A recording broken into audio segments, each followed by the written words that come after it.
یہ ہوا کہ جو پی ٹی آئی سے منسلک لوگ ہیں، ظاہر ہے کہ حلقے کی عوام ووٹر کا جو ایٹیٹیوڈ ہوتا ہے وہ ڈیفرنٹ ہوتا ہے، تو آپ نے جتنی فستائیت میں ملک کو گھسیٹا، جتنی پابندیاں لگائیں، اس پابندیوں کے اندر عوامی ریزسٹنس شو کرنے کا طریقہ یہی ہے کہ وہ ووٹ کے ذریعے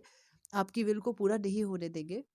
تو صنم جاوید والے کیس کے اندر یہی مسئلہ تھا کہ جو زیادہ ان کے نامینیشن پیپرز جو آخری دن جا کے ریجیکٹ ہوئے، آج ان کے وکیل نے ذکر بھی کر دیا عدالت میں، انہوں نے کہا خاص کیسز کے اندر آخری دن ریجیکٹ ہوا کرتے ہیں پیپرز، تو وہ